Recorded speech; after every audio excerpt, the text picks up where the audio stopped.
오늘 우리에게 주신 하나님 말씀은 사무엘하 4장 1절에서 12절입니다. 사울의 아들 이스보셋은 아브넬이 헤브론에서 죽었다함을 듣고 손에 맥이 풀렸고 온 이스라엘이 놀라니라. 사울의 아들 이스보셋에게 군 지휘관 두 사람이 있으니 한 사람의 이름은 바하나요 한 사람의 이름은 레갑이라. 베냐민 족속 브에롯 사람 림몬의 아들들이더라. 브에롯도 베냐민 지파에 속하였으니 일찍이 브에롯 사람들이 깃다임으로 도망하여 오늘까지 거기에 우거함이더라.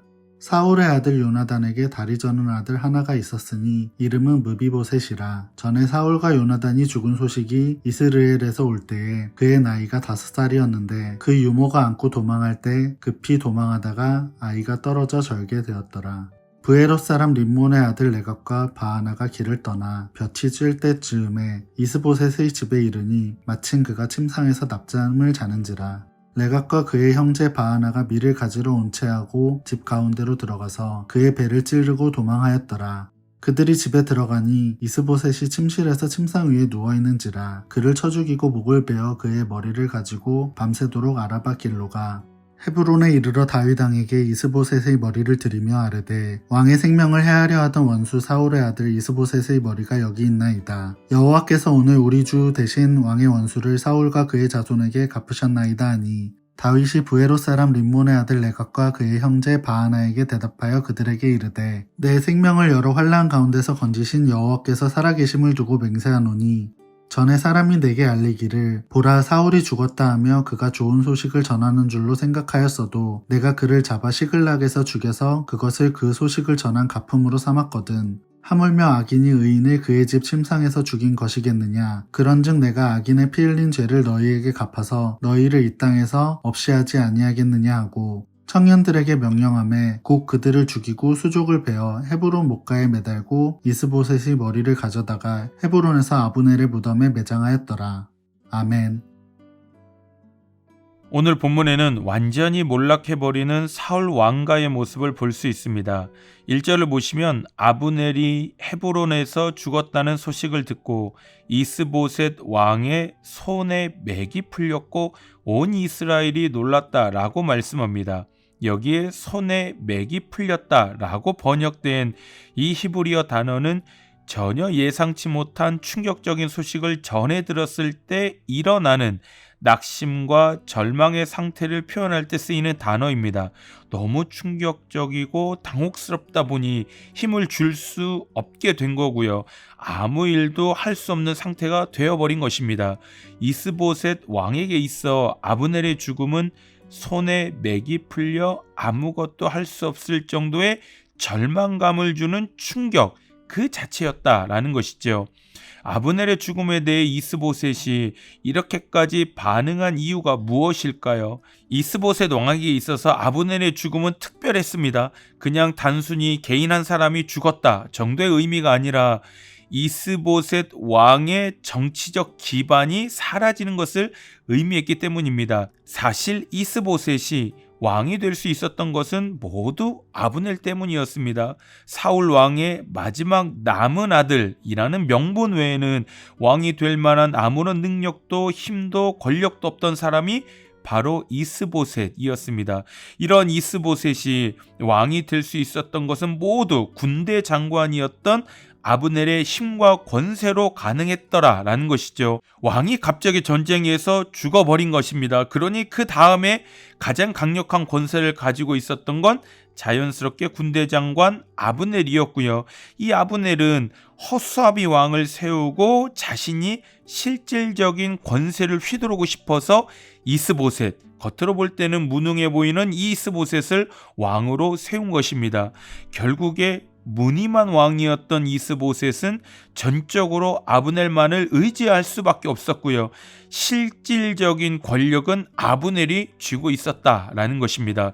비록 지금은 자신을 배신하고 다윗에게로 도망갔었지만 자신의 모든 정치적 기반이었던 아브넬이 죽었다는 소식은 하늘이 무너지는 것 같은 절망적인 소식일 수밖에 없었다라는 것입니다.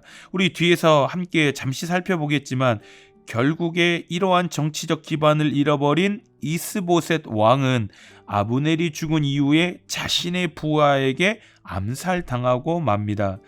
이스보셋의 왕이 참으로 안타까운 이유가 있다면 무엇일까요? 바로 아브넬만을 의지하는 삶을 살았다라는 것입니다. 분명 이스보셋은 왕으로서의 자질도 능력도 부족한 사람이었습니다. 그러니 그때의 가장 큰 권세를 가지고 있었던 아브넬을 의지한 것은 자연스러운 일이었을지 모르겠습니다.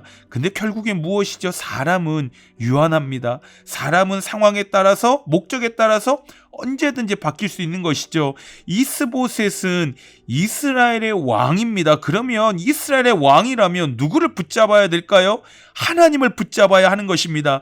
하나님을 붙잡고 하나님을 의지하고 살았어야 하는 것인데 자신이 연약하기 때문에 오히려 더 하나님을 전심으로 붙들어야 했을 것인데 그렇지 않고 아브넬만을 의지하며 살았던 삶이었다라는 것입니다. 만약에 이스보셋 왕이 하나님을 의지하며 살아온 삶이었다면 이 절박한 상황 속에서 무엇을 할 수 있었을까요? 낭망할 필요가 없지요. 절망할 필요가 없는 겁니다. 자신이 하나님을 의지하며 살아왔다면 그 하나님이 살아계시니 이제 뭐 하면 되는 거죠? 은혜를 구하면 되는 겁니다. 하나님의 은혜를 전심으로 구하며 하나님께 살려달라고요. 이 나라를, 이 왕권을 자신을 불쌍히 여겨달라고 가슴을 찢으며 기도하면 되는 것입니다. 이제 나에게 남은 것은 오직 하나님밖에 계시지 않습니다. 라고 고백하며 하나님을 전심으로 붙들면 되는 것입니다. 그런데 5절 이하의 말씀을 보실까요? 그 어디에도 이스보셋의 왕에게는 이런 모습을 찾아볼 수가 없습니다. 이스보셋 왕에게는 지금이 인생 최대의 위기입니다. 자신의 왕권이, 나라가 언제 무너질지 모르는 풍전등화의 절체절명의 위기의 순간, 이게 위기라는 것은 누구보다도 이스보셋 왕이 더 잘 알고 있었습니다. 그런데 이스보셋 왕은 5절 이하의 말씀을 보시면 뭐하고 있지요? 무기력하게 낮잠을 자고 있는 겁니다. 뭐 햇살이 따뜻하고 피곤하면 잠시 낮잠을 잘 수 있을지 모르겠습니다. 근데 저는 성경이 낮잠을 자다가 이스보셋 왕이 죽임을 당했다라는 것을 밝히고 있는 것은 단순히 육체의 피곤함을 말하는 것이 아니라 이때의 이스보셋 왕의 영적인 상태를 적나라하게 고발하는 것이라고 생각합니다. 자신이 의지하고 붙잡은 것이 사람이다 보니 그 사람이 사라지다 보니 아무것도 하지 못하는 무기력한 상태, 그 상태를 지금 성경이 보여주고 있다라는 것입니다. 결국에 하나님을 의지하지 않고 사람만을 의지하며 살아온 이스보셋 왕의 삶의 결말은 무엇인가요? 비참한 죽음이었습니다. 5절 이하의 말씀을 보시면 결국에 이스보셋 왕은 낮잠을 자다가 그의 부하들에 의해서 암살을 당하고 마는 것입니다. 저는 사울 왕가와 다윗의 가장 큰 차이점이 있다면 저는 바로 이것이라고 생각합니다. 누구를 의지하며 살아갔느냐라는 것이죠. 사실 사울도 처음부터 하나님을 멀리하는 삶을 살았던 왕은 아니었습니다. 분명히 기름 부어서 세워진 왕이었고요. 처음에는 성령의 감동으로 전쟁에서 승리하던 왕, 그것이 사울이었습니다. 그런데 시간이 흘러갈수록 점차 사울은 하나님을 의지하는 왕이 되기보다는 자신이 하나님보다 더 위에 있는, 자신의 생각과 판단이 하나님의 말씀보다 더 위에 있는 그런 교만한 사람이 되어버린 것입니다. 그러니 자연스럽게 하나님을 의지하고 전심으로 바라보는 왕이 아니라 자신의 뜻대로 살아가는 왕, 자신의 능력과 힘을 믿고 살아가는 왕이 되어버렸다라는 것입니다. 반면에 다윗은 어떠했을까요? 성경에서 다윗의 삶을 살펴보면 다윗은 항상 하나님을 의지하며 살아가려고 애를 쓴 그 삶을 볼 수가 있습니다. 다윗이 전쟁에 나갈 때 자주 등장하는 하나의 문구가 있는데 그것이 바로 여호와께 여쭈어 이르되입니다. 여호와께 물어본 거죠. 하나님, 저 전쟁 나갈까요? 나가지 말까요? 나가서 승리할 수 있나요? 없나요? 끊임없이 하나님께 여쭤본 것입니다. 다윗이 전쟁을 못해서요? 아니지요. 다윗만큼 전쟁을 잘한 장수가 어디 있겠습니까? 그런데 다윗은 자신의 능력을 믿지 않고요. 모든 전쟁은 칼과 창에 있지 않고 바로 여호와 하나님께 달려 있음을 진실로 믿었던 것입니다. 모든 전쟁의 주인은 하나님이심을 진실로 믿었기에 하나님만을 의지하며 살았던 사람, 그것이 바로 다윗 왕이었다라는 것입니다. 그래서 역대상 11장 9절과 사무엘하 5장 10절의 말씀을 보시면 다윗이 점점 강성해졌다라고 말씀하시는데, 다윗이 점점 강성해질 수 있었던 이유가 무엇이냐? 여호와께서 함께 하셨기 때문이다 라고 말하는 것입니다. 다윗은 끊임없이 하나님을 의지했기 때문에 그의 삶은 끊임없이 여호와와 함께 살아가는 삶이 되었다라는 것입니다. 다윗이 위대한 왕으로서 하나님께 쓰임받은 것은 절대로 남들보다 존재 자체가 위대했기 때문이 아닙니다. 우리 성경을 보시면 아시지 않습니까?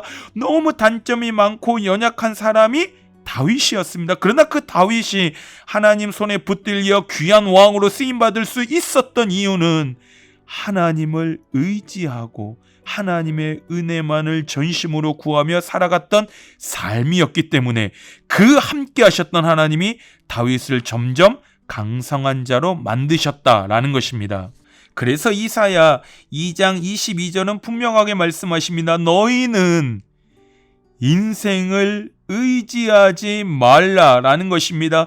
그의 호흡은 코에 있나니 새말 가치가 어디 있느냐라고 말씀하십니다. 코의 호흡이 멈춰지면 결국엔 흙으로 돌아갈 연약하고 유한한 인생인데 그 연약한 인생을 의지해서 어쩔 거냐라고 이사야 선지자가 말하는 거죠. 예레미야 선지자는 말씀하십니다. 17장 5절부터 7절의 말씀을 보시면 사람을 믿고 육신으로 그의 힘을 삼는 자는 여호와께로부터 떠난 사람이다 라고 말입니다. 예레미야 선지자는 분명히 말씀하시는 것이죠.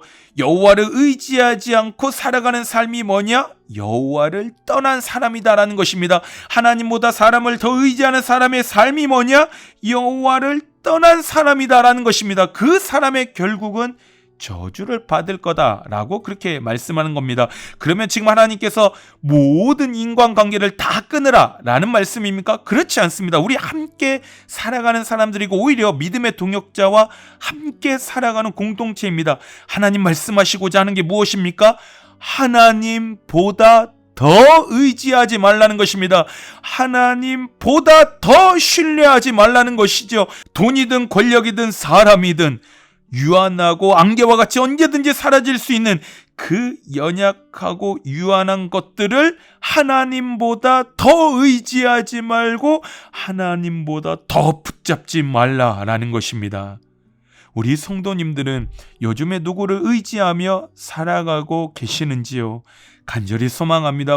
우리 서문교회 모든 성도님들은 다윗의 고백처럼 시편 18편 1절과 2절의 고백처럼 여호와만이 나의 힘이시며 나의 반석이시며 나의 요새이시며 나를 건지시는 자이시며 나의 하나님이시며 나의 피할 바위시며 나의 방패이시며 나의 구원의 뿌리시며 산성이심을 진실로 고백하며 살아가셔서 오직 하나님만 의지하고 붙들고 그래서 그 하나님과 동행함으로 말미암아 우리 하나님이 주시는 은혜를 가지고 이 시대를 믿음으로 승리하며 살아가시는 우리 모든 성도님들의 믿음의 가정이 되시기를 주님의 이름으로 축원합니다.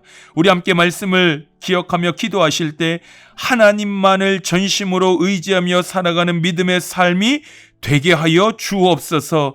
우리 또 함께 기도하실 때 추석 기간에 오고 가는 발걸음들을 안전하게 지켜주시고 하나님 서문의 모든 가정 안에 하나님의 은혜와 평강이 가득하게 하여 주옵소서. 우리 두 가지 기도 제목 가지고 주님 앞에 우리 기도로 나아가겠습니다.